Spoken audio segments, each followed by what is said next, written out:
No domingo passado, o André pregou aqui sobre adoração como estilo de vida, certo? E nós fizemos aqui, então, entendemos um pouco mais sobre adoração, mas hoje nós vamos continuar falando sobre adoração. Então, nós queremos fazer esse momento de adoração depois da palavra, para que a gente possa fazer um momento de adoração com muito mais entendimento, com muito mais intensidade, que a gente possa compreender de verdade, que nós possamos, de uma vez por todas, compreendermos o que é adoração, o que é o louvor. E eu quero te convidar a abrir a sua Bíblia no livro de 2 Reis, no capítulo 3. 2 Reis, capítulo 3. Nós vamos ler os versículos do 15 ao 17, depois nós vamos pular para o 20. 2 Reis 3, do 15 ao 17, diz assim: Mas agora tragam-me um arpista. Enquanto o arpista estava tocando, o poder do Senhor veio sobre Eliseu. E ele disse: Assim diz o Senhor, cavem muitas cisternas neste vale.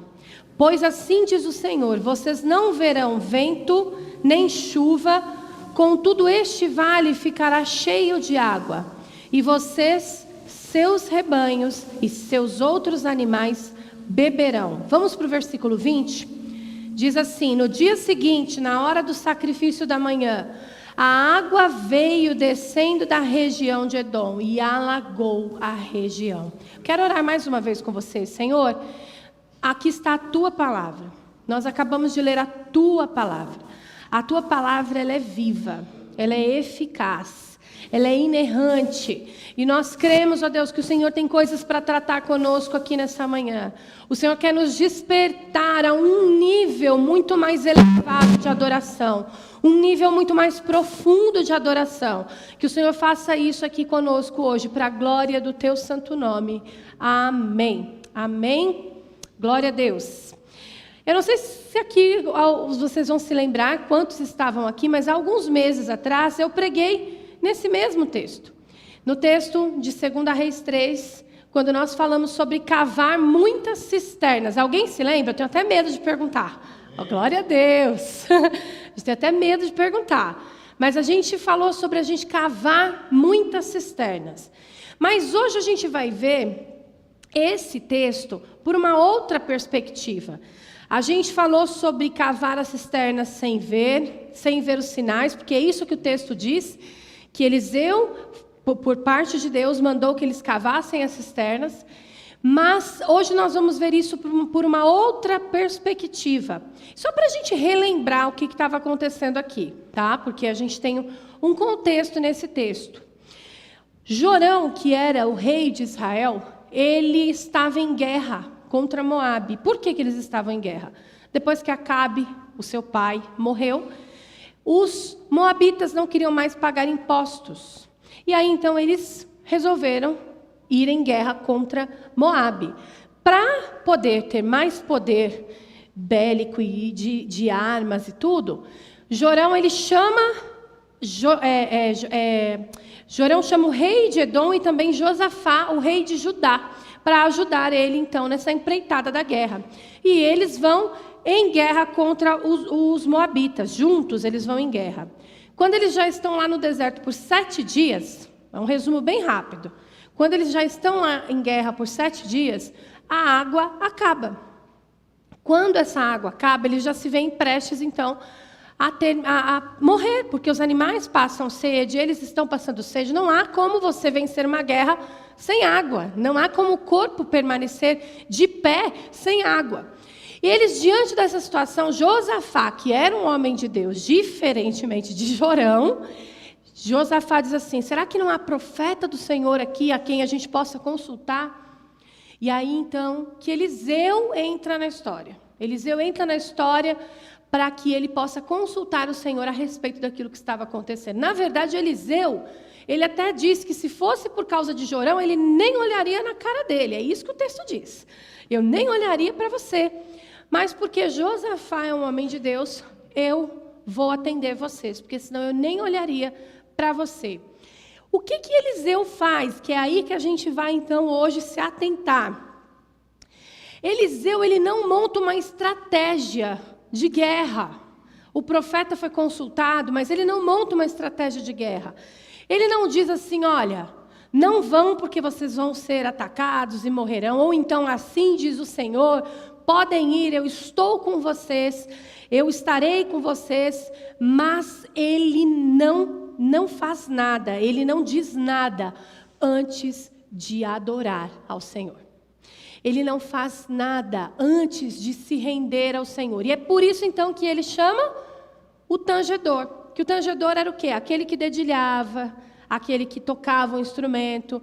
Quando a gente falar aqui de tangedor, quando a gente falar sobre tanger, a gente está falando sobre executar alguma coisa. Executar uma tarefa. E esse tangedor ou arpista, ele foi chamado para que viesse a presença de Deus manifesta. E quando ele chama, o arpista começa a tocar. O que acontece? O direcionamento vem. E qual era o direcionamento? Cavem muitas cisternas. Façam isso e as águas sou eu quem vou mandar. Quando eu disse naquela ministração, quando a gente estava falando, na verdade, o nosso foco naquela ministração era sobre cavar por obediência, cavar por fé, sem ver sinais. Eu não sei se vocês vão se lembrar, mas quando a gente chegou nessa parte aqui do arpista, eu falei, isso aqui dá uma outra ministração. Isso aqui dá um outro direcionamento, um outro olhar. Porque quando Eliseu manda chamar esse tangedor, esse arpista, isso dá muitos ensinamentos para nós. Por que ele manda chamar esse músico? Por que ele manda chamar esse homem para que ele venha adorar ao Senhor antes do direcionamento? Quantas vezes os profetas recebiam direcionamento de Deus e normalmente as pessoas buscavam isso nos profetas, mas o profeta sabia que antes do direcionamento ele deveria adorar ao Senhor. E é sobre isso que Deus quer falar conosco hoje. Sobre sermos tangedores, sobre sermos arpistas, não no sentido literal da palavra, que a gente nem tem harpa mais por aqui, né, gente? A gente nem toca mais harpa, mas estamos falando sobre ser aqueles que criam essa atmosfera de adoração, que criam essa atmosfera para que a presença do Senhor se manifeste. E o que a gente vai trazer aqui hoje como tema é que as águas descerão enquanto nós adoramos. As águas, elas vão descer enquanto nós adoramos. Foi isso que aconteceu ali. E a gente pode observar que a gente tem aqui todo domingo, né? A gente faz o louvor, nós fazemos um louvor, uma adoração ao Senhor, depois nós ministramos a palavra. Mas hoje, quando nós fizemos essa inversão, para que a gente faça o louvor depois da palavra, é para que a gente possa entender de fato e de verdade, que há poder enquanto nós adoramos, há poder enquanto nós estamos como igreja, juntos, como congregação, adorando ao Senhor. E aí no domingo passado o André falou um pouquinho, já começou falando sobre isso, sobre uma vida de adoração, um estilo de vida como adoração. E aí ele falou sobre a adoração ser independente de lugar, de circunstância. Ele falou sobre a adoração que deve ser oferecida a Deus com entendimento, que ela deve ser centrada em Cristo, que ela precisa ser bíblica e verdadeira. E aí, hoje, nós vamos entender que a adoração, ela não é apenas esse momento do culto, mas que nós temos que ter essa vida diária de adoração. Sabe por quê, gente? Se nós não tivermos uma vida diária de adoração, uma vida de adoração, um estilo de vida de adoração, a gente não vai ter nada para oferecer no culto. Não tem nada para nós oferecermos ao Senhor quando nós estivermos juntos. Se a nossa vida ela não for uma vida diária de adoração. E é isso que nós precisamos compreender, que precisa entrar na nossa cabeça, que a gente, durante a nossa semana, durante o nosso dia a dia, nossa adoração ela precisa ser tão contínua, precisa estar tão impregnado isso em nós, que quando nós nos reunimos aqui, isso somente transborda, isso somente se manifesta de uma outra forma, porque não há nada para oferecermos a Deus apenas num dia da semana. Nós não podemos vir aqui apenas um dia na semana e queremos oferecer a Deus tudo o que Ele merece, porque a gente nem vai conseguir, ainda que a gente venha todo dia. Mas somente no domingo oferecer essa adoração ao Senhor. A adoração, então, que nós vamos entender aqui hoje um pouco melhor, que é a adoração comunitária, ela só vai fluir, só vai transbordar. As águas que vão correr do trono de Deus sobre nós, sobre as nossas vidas, trazendo a presença dEle manifesta, trazendo direcionamento, se Ele encontrar aqui, aquilo que a Ari leu no começo do culto, verdadeiros adoradores, que o adorem em espírito e em verdade. Se o Senhor encontrar aqui entre nós verdadeiros adoradores, Ele vai derramar as águas que vêm do trono dEle sobre nós. Amém? Primeira coisa, então, que nós vamos aprender, qual é o seu instrumento? Qual é o seu instrumento de adoração ao Senhor? E não estamos falando aqui de nada literal, amém? Estamos falando de coisas subjetivas, para que você possa compreender e possa pensar aí um pouquinho. Quem era esse músico que Eliseu convocou? Quando a gente pensa nele, a gente pensa... Quem será esse homem? Porque a Bíblia não cita nem o nome dele. Não tem nem o nome dele citado. Ele é um músico aí desconhecido. Estava ali no meio do exército. Mas sabe uma coisa que eu acho interessante? Ele estava preparado. Ele estava preparado.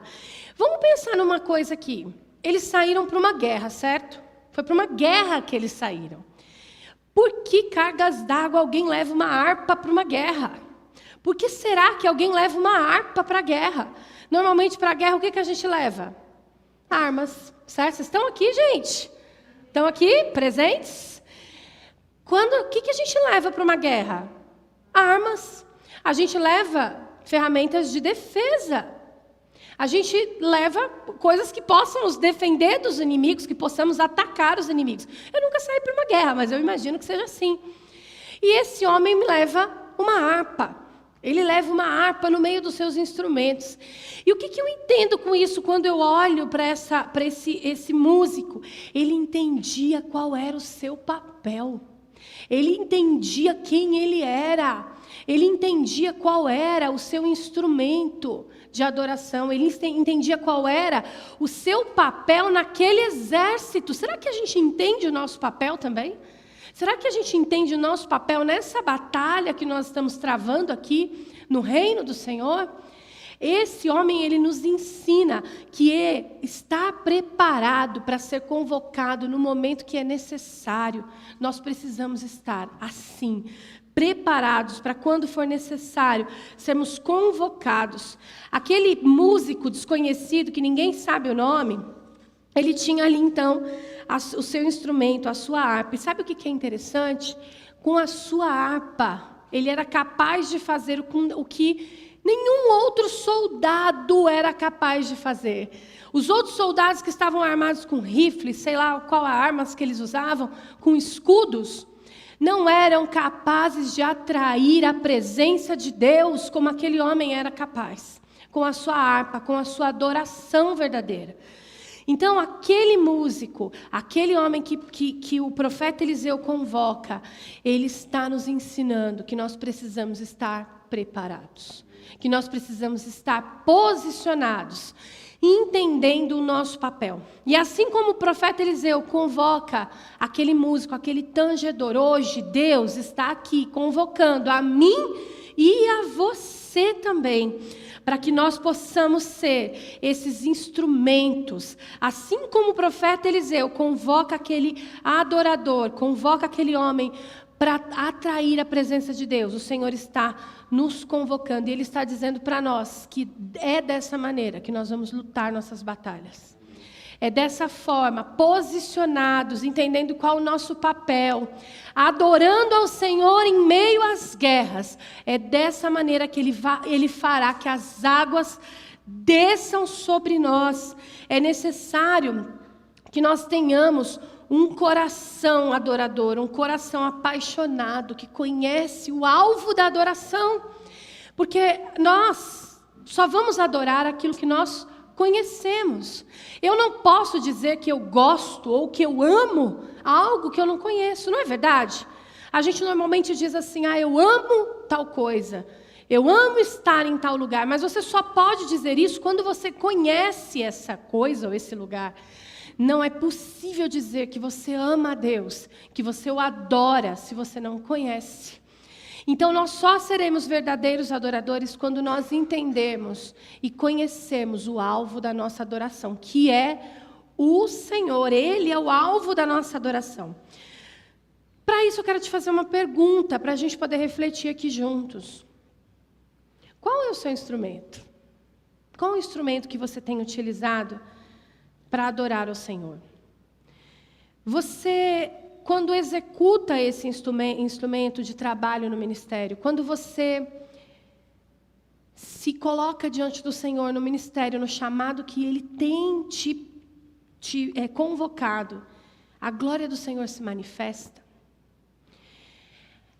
É interessante a gente perceber que aquele músico posicionado, preparado, quando foi convocado e tocou aquele instrumento, a glória do Senhor veio sobre Eliseu, de tal maneira que o direcionamento veio para aquela batalha, que para eles estavam perdidas.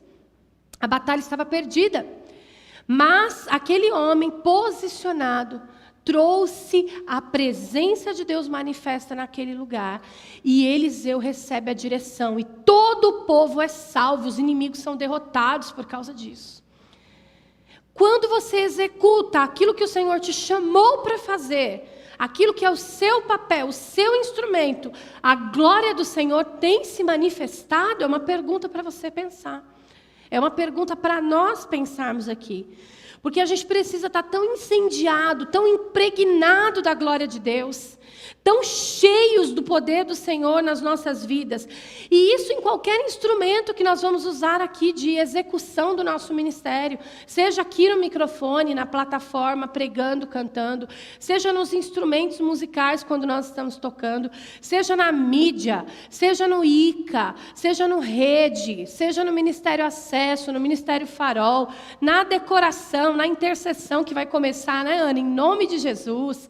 Seja na diaconia, no Ministério Servir, na cozinha, no acolhimento dos visitantes, quando nós estamos fazendo isso de maneira, com o nosso coração impregnado nisso. Nós precisamos estar tão cheios da glória de Deus, que quando nós fizermos isso, a glória do Senhor se manifestará.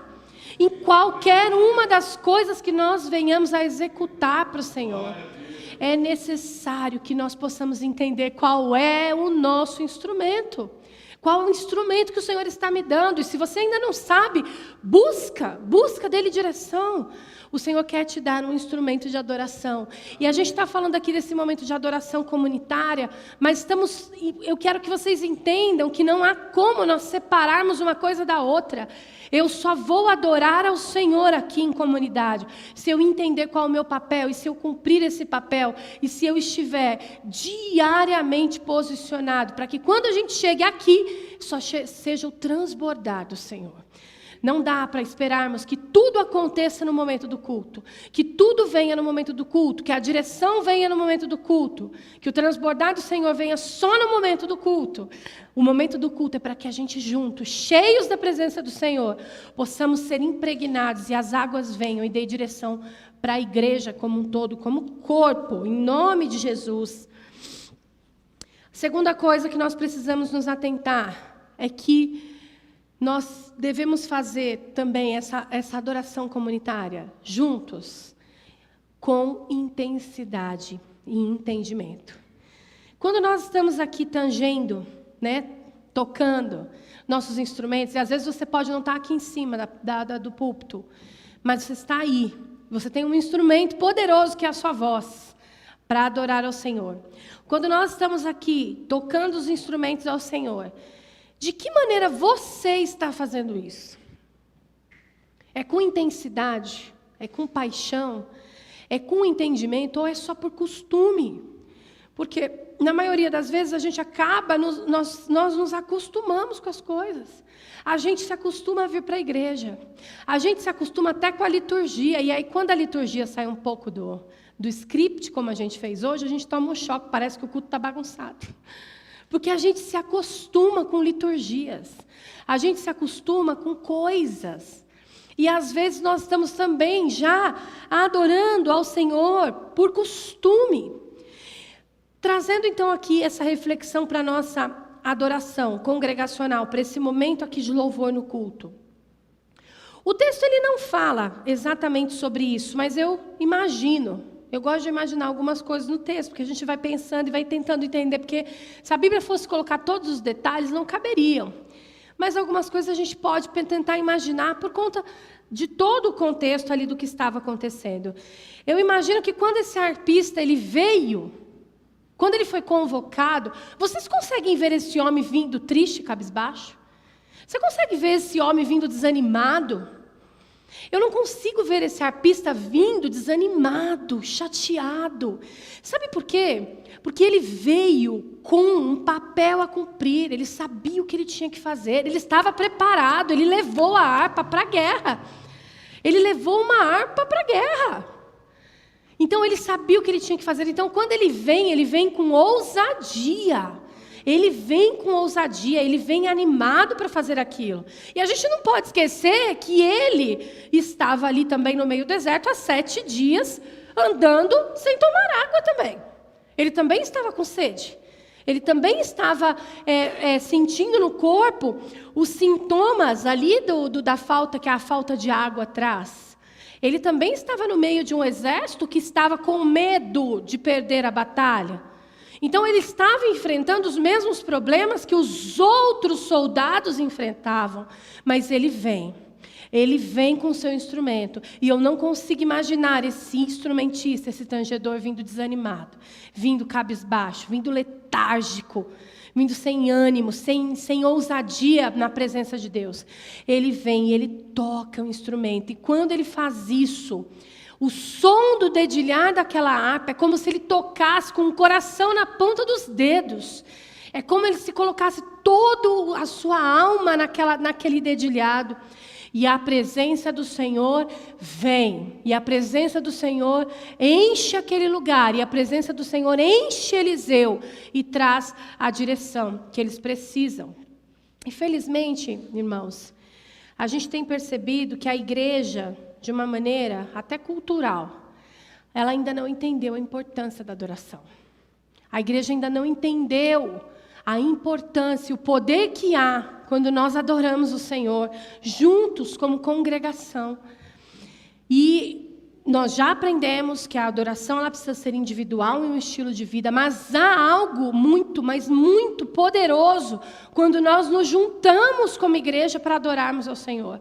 Há algo muito poderoso quando nós nos juntamos como noiva, como corpo de Cristo para adorarmos ao Senhor.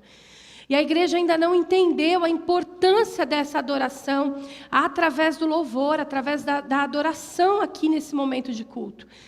Deus, ele não precisa da nossa adoração. Deus, ele é totalmente suficiente.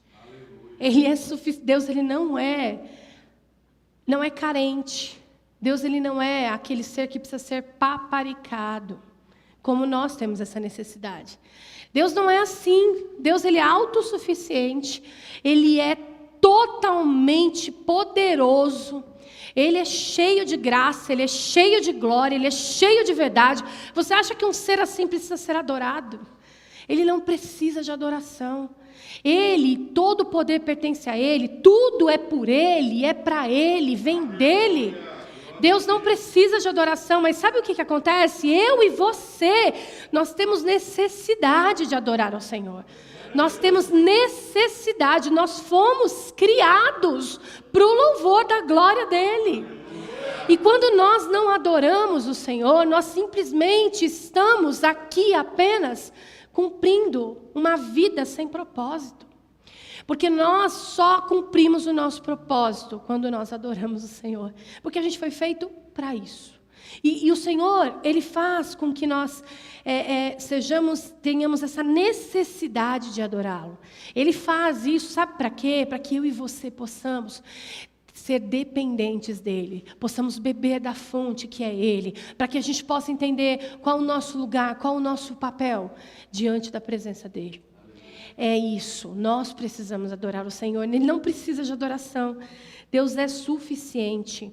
Você já se perguntou então se Deus não precisa de adoração? Se Ele é suficiente, por que Ele insiste em que nós o adoremos? Por que Ele insiste que nós façamos isso juntos? Por que Deus e a Bíblia nos recomenda que nós sejamos igreja? Por que eu não posso fazer isso na minha casa, cada um no seu lugar?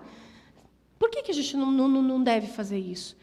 O Senhor, Ele quer nos juntar como corpo para que a gente possa entender também e tirar o nosso egoísmo do foco, do centro, e entender que nós somos corpo e precisamos uns dos outros. Nós precisamos estar juntos. A gente só vai caminhar se nós estivermos juntos. Sozinhos nós não vamos a lugar algum. Eu ouvi uma frase uma vez que diz assim, que sozinho você até vai mais rápido, mas juntos a gente vai mais longe. Quando a gente está junto, a gente pode até caminhar um pouco mais devagar, porque a gente tem que esperar uns pelos outros, mas você vai mais longe, você vai mais profundo na presença do Senhor, você vai mais fundo em intimidade com o Senhor. Quando um está caindo, o outro levanta. Quando um está enfraquecendo, o outro anima. E o Senhor quer que nós estejamos juntos. Então, a razão de nós virmos para a igreja e adorarmos juntos, também a gente pode entender no que está escrito aqui em 2 Coríntios 3, 17 e 18, que diz assim: ora, o Senhor é o Espírito, e onde está o Espírito do Senhor, ali há... Não ouvi. Ali há... Onde está o Espírito do Senhor, ali há liberdade. E todos nós que com a face descoberta contemplamos a glória do Senhor segundo a sua imagem, estamos sendo transformados cada vez mais, com glória cada vez maior, a qual vem do Senhor, que é Espírito. Eu vou ler mais uma vez esse pedacinho aqui, ó. E todos nós, juntos, quando contemplamos a face descoberta do Senhor, estamos sendo transformados. E há uma versão que diz que estamos sendo transformados de glória em glória. Quando nós nos juntamos aqui, quando nós adoramos ao Senhor, nós estamos sendo transformados. É para isso que Deus nos junta como igreja em adoração. Quando nós contemplamos a face do Senhor, nós estamos sendo transformados. Deus não precisa ser adorado, mas eu preciso ser transformado. E é isso que a adoração conjunta ela faz. Ela transforma as nossas vidas, ela transforma o ambiente, ela transforma o coração, ela transforma a seca no deserto, ela traz águas profundas, rios de águas vivas sobre as nossas covas, sobre as nossas cisternas do nosso coração. É isso que a adoração faz, ela nos transforma. Deus, Ele não está em busca de adoração, mas Ele está em busca de adoradores, de verdadeiros adoradores. Não adianta nós estarmos aqui somente por costume, virmos por virmos, porque estaremos perdendo o nosso tempo. Nós estaremos perdendo nosso tempo se nós não entendermos o que nós estamos fazendo aqui. Deus está em busca de adoradores que o adorem em espírito e em verdade. Quando nós juntos contemplamos essa face do Senhor, somos transformados com uma glória cada vez maior. Vocês conseguem entender isso? É cada vez maior, cada vez maior. E a palavra do Senhor, ela é verdadeira. Ela é viva. Se está dizendo que é cada vez maior, é porque cada vez tem mais. Cada vez tem mais do Senhor para nós. Todas as vezes que nós estamos juntos, todas as vezes que nós contemplamos a face do Senhor, há coisas que nós ainda não experimentamos, que o Senhor está nos dando para experimentar. Nós nos transformamos naquilo que a gente contempla. Nós vamos nos transformar naquilo que a gente contempla. E é por isso que nós estamos sendo aqui desafiados a contemplarmos a face do Senhor. O que você tem contemplado? Porque o que você tem contemplado é aquilo no que você tem se transformado. Olha que sério isso. Aquilo que você contempla é aquilo que você se transforma. A contemplação, ela é atenção, é concentração, é foco, é encantamento. Você tem se encantado por Deus? Você tem se encantado pelo Senhor? O teu coração, ele tem um desejo pelo Senhor que arde? Ou ele está adormecido? Porque a adoração e a contemplação, ela é um encantamento pela presença do Senhor. É um maravilhamento. Nós temos perdido esse maravilhamento na presença do Senhor. Nós temos perdido isso. A gente tem vivido uma letargia, um desânimo. Sabe, às vezes a gente está aqui e a gente não sabe nem o que a gente está fazendo aqui. A gente está aqui com a cara amarrada às vezes, sabe? Desanimado. Não faz sentido isso, irmãos. Eu estou falando isso com todo o amor do meu coração. Não faz sentido nós nos reunirmos aqui se nós não entendermos que a presença do Senhor, ela precisa causar em nós esse maravilhamento, esse encantamento, e isso precisa causar em nós alguma reação. Precisa causar em nós alguma reação diante da presença dEle. Diante da presença dEle. Transforma-nos, Senhor, transforma-nos, Jesus. A adoração, ela requer de nós, então, essa expressão de louvor. Uma expressão de adoração. Queria que você imaginasse uma cena agora. Imagina um namorado, uma namorada. A palavra de Deus diz que nós somos a noiva de Cristo, não é isso? O pastor Paulo, ele sempre usa uma expressão interessante, que alguns podem até se achar estranho. Mas ele usa uma expressão interessante que ele fala assim, olha, agora é hora de você namorar Jesus. Agora namora Jesus. Flerta com ele. Ontem a gente aprendeu, né, Kátia, que não é mais paquera, gente, é flertar. Né? Mas essa palavra flertar, eu falei que é mais antiga do que paquerar, mas enfim. Mas o pastor Paulo sempre diz isso, olha, namora Jesus, sabe, fica com ele ali naquele momento. E a gente não está falando desse namoro humano que a gente está entendendo, mas a gente está dizendo de um namoro em que há esse encantamento, esse maravilhamento, esse entendimento de quem ele é, o nosso noivo amado, e eu sou noiva. E eu queria que você imaginasse essa cena agora de um namorado que chega diante da namorada para se declarar. E aí ele diz para ela assim, amo você. Amo muito você, você é linda. Você é maravilhosa. Aí põe assim um bracinho assim e fala assim, sou apaixonado por você. Você é tão linda. Qual a probabilidade dessa mulher não acreditar no que ele está dizendo? Qual a probabilidade disso não demonstrar amor algum? Sabe por quê? Porque amor a gente precisa demonstrar com expressão. O amor a gente expressa no olhar. O amor a gente expressa no sorriso. O amor a gente expressa na nossa expressão corporal. Há aí uma teoria que diz que o corpo fala. Mas é verdade, o corpo fala. Tem horas que você nem precisa dizer muita coisa. A cara já diz muito. O olhar diz muito. A expressão corporal, ela diz muito. Então, a gente precisa entender que nós fomos feitos para nos expressarmos para o Senhor. Onde há o Espírito do Senhor, há? Liberdade. Onde há o Espírito do Senhor, há? Liberdade. Há liberdade de expressão. Há liberdade de adoração. Há liberdade para eu dizer ao Senhor que eu amo, mas o meu olhar, o meu corpo pode se expressar também. Eu preciso me expressar para o Senhor. E eu não consigo imaginar aquele arpista, como eu já disse para vocês, se apresentando desanimado. Se apresentando ali, sabe, pedindo uma cadeira para tocar sentado. Eu não consigo imaginar, mesmo ele estando cansado de 7 dias de viagem, sem água, como a gente já falou. Olha que interessante uma coisa que Jesus diz a um fariseu sobre qual é o maior mandamento. Ele lá em Mateus 22, 37, ele fala assim, ame o Senhor de todo o teu coração, de toda a tua alma e de todo o teu entendimento. O salmista ainda diz assim: tudo o que há em mim, todo o meu ser, louve o seu santo nome. Sabe os judeus, quando eles estão no Muro das Lamentações? Está ali aquele muro, eles vão colocando os papeizinhos lá com as orações, os pedidos deles. Mas vocês já perceberam que ele faz um movimento? Eles ficam fazendo, eu nem sei qual é o movimento, mas eles ficam fazendo um movimento para frente, para trás.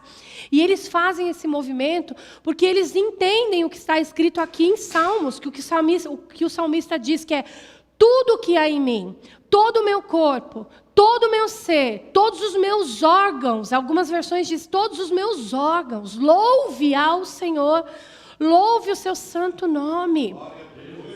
Esse movimento, quando eu estou diante do Senhor e que eu adoro ao Senhor com a minha voz, que eu adoro com as minhas mãos levantadas, que eu adoro com o meu corpo, que eu me expresso, isso está dizendo: Senhor, tudo o que há em mim te louva.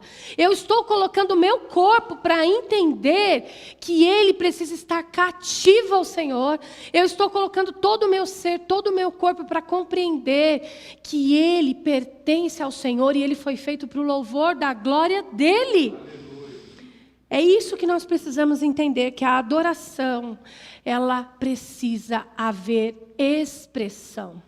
Sem expressão, o Senhor conhece o coração? Conhece o coração, mas Ele quer o seu coração, Ele quer a sua expressão, Ele quer que você compreenda que todo o seu ser e todo o seu corpo deve adorá-lo, deve contemplá-lo, deve ser maravilhado diante da presença dEle. E é interessante quando a gente pensa nessa cena dos judeus ali, clamando e adorando, é porque o clamor e a adoração, eles andam juntos. Quando esse arpista é convocado para tocar ali, eles estavam clamando porque eles precisavam de um milagre, certo? Mas a gente precisa entender então que o clamor e a adoração, elas andam juntos. Nós adoramos em meio ao clamor e nós clamamos enquanto nós adoramos. As duas coisas, elas acontecem. Eu queria dar 2 exemplos para vocês disso. Primeiro, do clamor, do cego de Jericó. Aquele homem precisava de um milagre. Aquele homem que sabia que Jesus estava passando. E quando ele sabe que Jesus está passando ali, ele grita: Jesus, filho de Davi, tem compaixão de mim. E as pessoas começam a repreender aquele homem e dizer: fica quieto. Vai para lá, você está atrapalhando. E ele grita mais uma vez: Jesus, filho de Davi, tem compaixão de mim. Ele não cessa de clamar e ele continua ali gritando, mesmo sendo repreendido. Ele grita com intensidade. Um outro exemplo de adoração aí no caso, a mulher pecadora na casa do fariseu.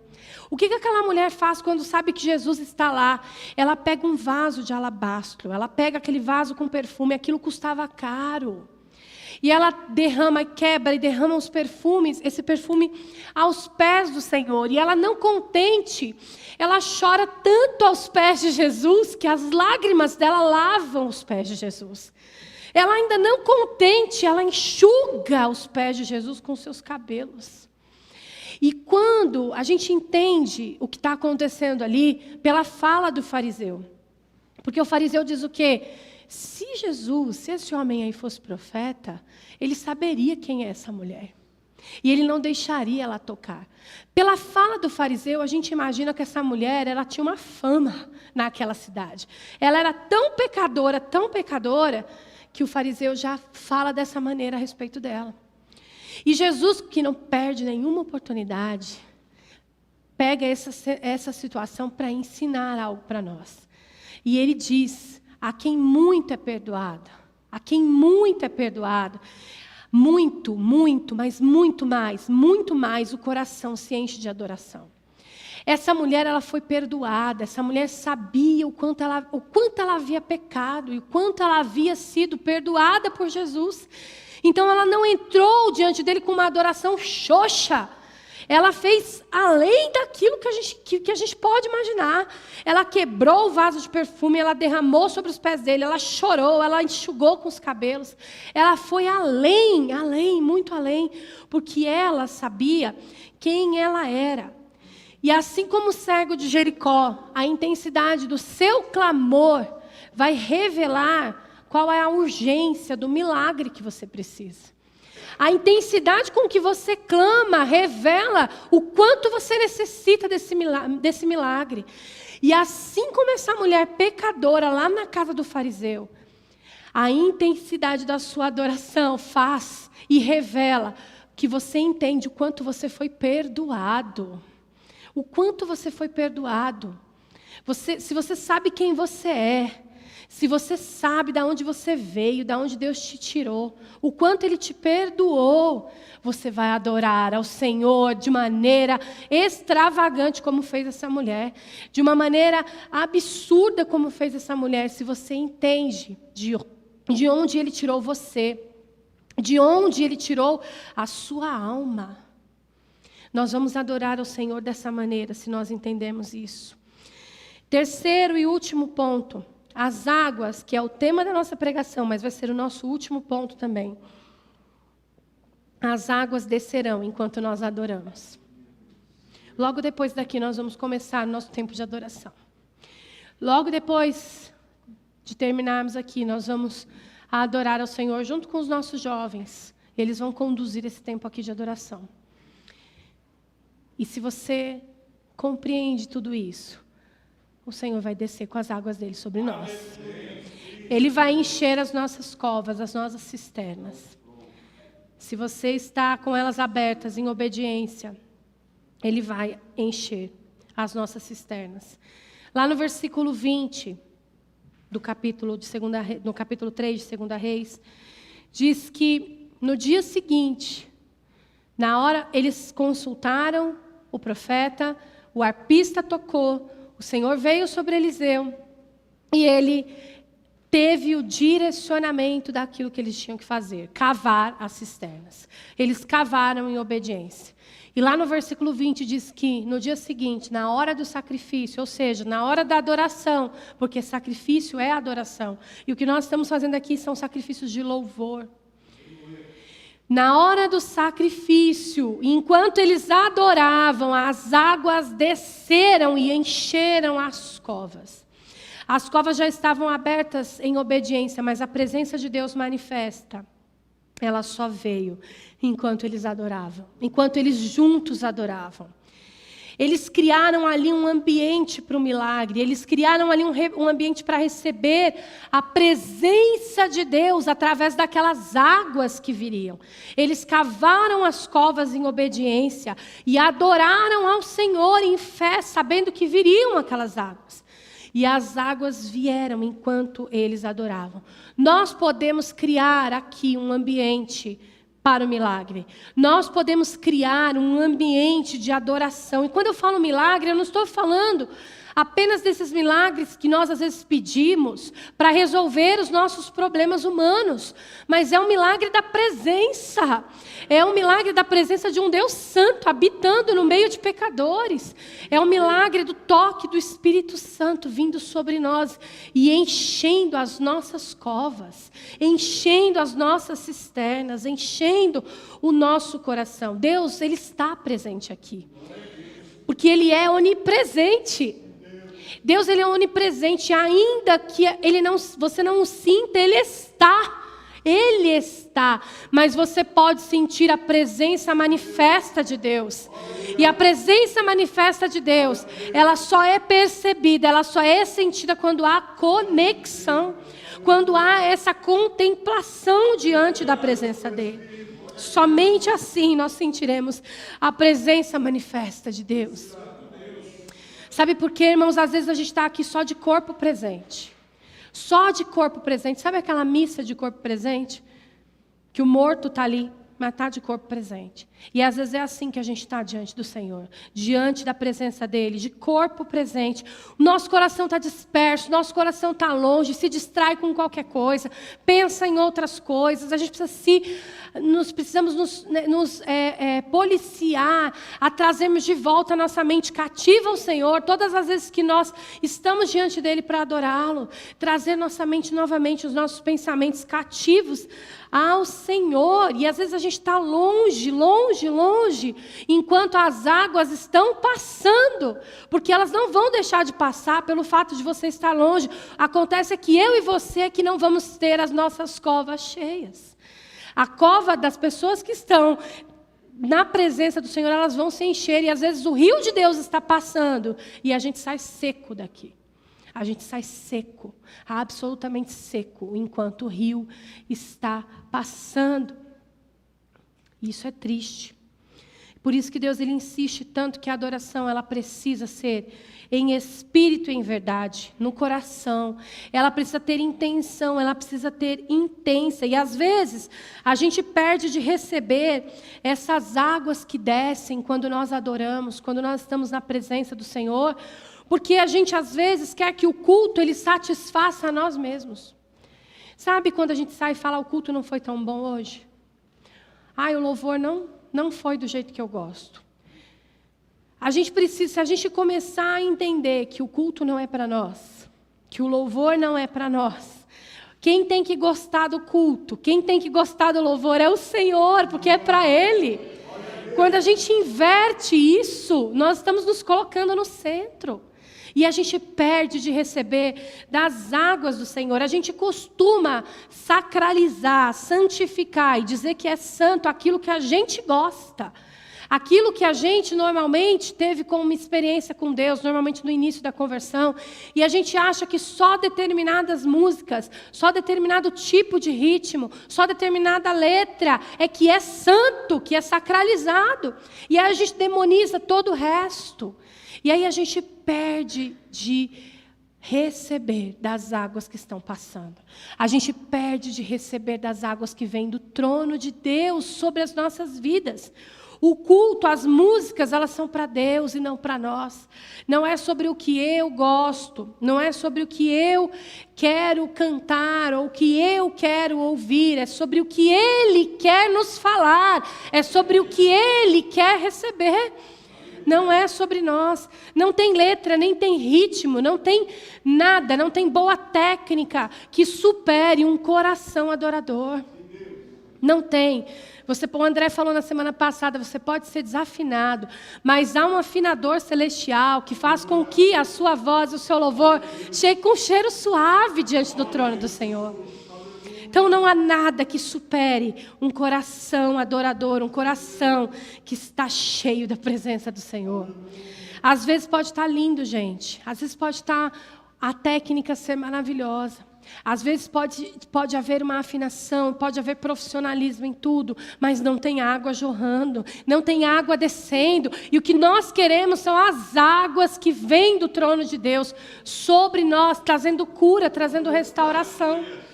É isso que nós desejamos. E aí, quantas vezes a gente vem para a igreja com essa intenção invertida, de querermos que o culto seja bom para nós, de sermos cheios, de sermos encorajados, de recebermos direção. E tudo isso é bom. Não estou dizendo que a gente não recebe, porque a gente recebe também.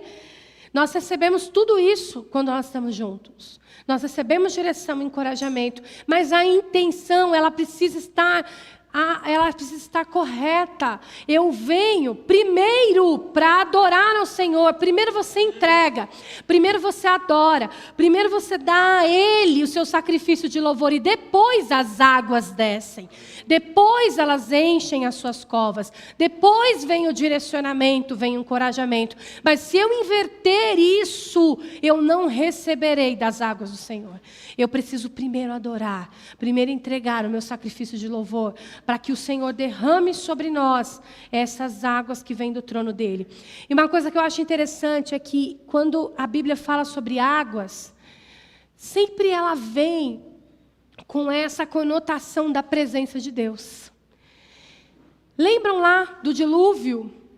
Aquelas águas que vieram sobre a terra, que inundaram toda a terra e acabou com a raça humana, aquilo era a presença de Deus manifesta.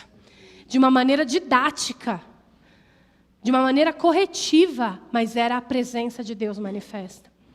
Quando as águas vieram também lá, que Moisés ele bate com a pedra, bate na pedra, na rocha, aquelas águas elas vieram também para matar a sede do povo no deserto. A presença de Deus manifesta, matando a sede do povo.